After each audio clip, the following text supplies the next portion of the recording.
When the Fallout TV series was announced, I had big doubts for the show.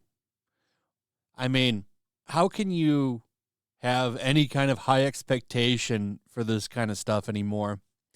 Because every time Hollywood touches something, they mess it up. Especially when it comes to video games. They never do it well. At least until lately. One of the big ones is, of course, Sonic and Mario. And I got to be honest, now Fallout, which is actually pretty good. I'm on the 4th episode. I should finish it sometime this week, but judging it just based on the 3 that I've watched, I actually like the show. I'm intrigued enough that I want to finish it, which is more than I can say for a lot of modern entertainment, which I never want to finish. This show, I like it enough that I want to finish it.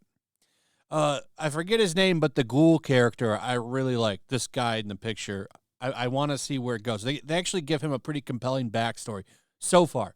I don't know if it gets ruined or not, but it seems I'm not alone. Most people seem to be enjoying the show. Over here on Rotten Tomatoes, it's got an 88% audience score. Critics like it too. Not that matters too much, but it's one of the few times that critics and audiences agree on something, which doesn't happen too often.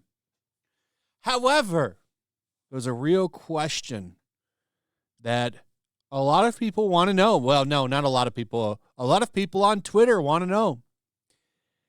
Is the show gay enough? And the answer is no.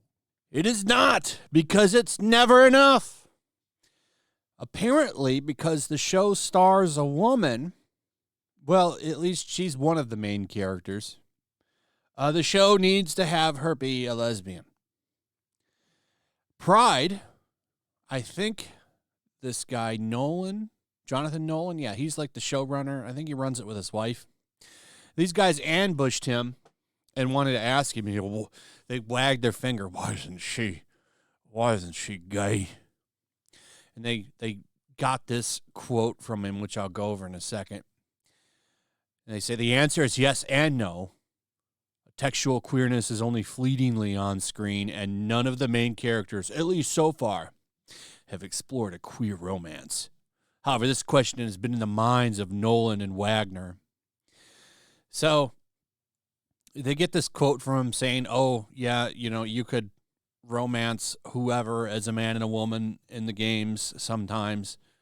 And, yeah, it's very important. And that's it.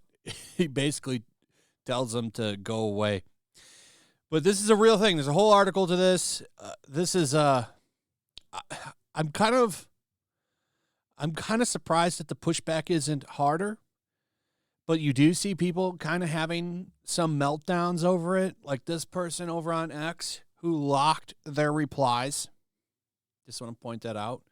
It says, when a perfectly good show decides to force the female lead character into a romantic relationship with a man. It's like she was looking for a man in the first episode.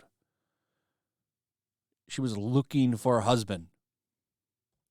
In fact, she was hooking up with her cousin in the show.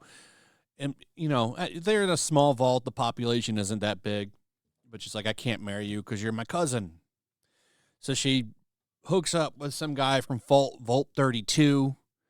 And that goes into a different direction. I won't spoil it in case you haven't watched it. But she's established as straight in the very first episode. But apparently people are outraged over this. She must be gay. They must force her into a relationship with a man, which, I'm sorry, but kind of the default for most people. In fact, the majority of people. Not most majority. The majority. Is attracted to the opposite sex. It's kind of needed for the survival of a species. But for some reason, whenever something stars a woman, this group on social media not just expects, but demands that she be a lesbian. And I'm kind of shocked she wasn't. She isn't. But yeah, so far the show is okay. I don't know if it continues to stay okay. I saw Critical Drinker posted a positive review of it, so that's good. So maybe it'll stay good the whole time. I'm hoping it does, because, you know, I like good entertainment, and I like Fallout, and if the show can stay good, that's great. So that's pretty much it. People are just mad that there's not an overwhelming amount of LBGTQS972651729HK 7277711 plus relationships in the show. The show is a surprise. I thought the show was going to be awful, and I was wrong. It's actually not bad. It's not a masterpiece, but it's pretty good. I think it's worth watching. I think some hardcore fans have some problems with it. I'm not a hardcore Fallout fan because I have not played 1 and 2. I've played 3, New Vegas, and 4. And honestly, I think that's most people, to be honest. New Vegas being the best of the ones I've played. Didn't like 4 that much, but I absolutely love 3 in New Vegas. I would put them up in some of my favorite games of all time, to be honest. Anyway, that's it. Let me know what you guys think about all this in the comments. I'd like to hear from you. Also, if you would, please like, subscribe, share the video. Make sure you're still subscribed, hit that notification bell, and I'll see you on the next one. Peace. Make sure to check out my locals. There's a link in the description. It's a fun community that I'm trying to build over here. If you don't want to support me on YouTube, you can come over here. None of that money goes to YouTube. You also can just come over here for free. But if you are a supporter over here, I do plan on doing an extra live stream once a month and throwing links to the supporters so you can actually come on and have a supporter live stream with me. Also, it's a good place to catch all of my content. You don't have to worry about notifications like YouTube. They'll definitely work over here. So come check out my locals.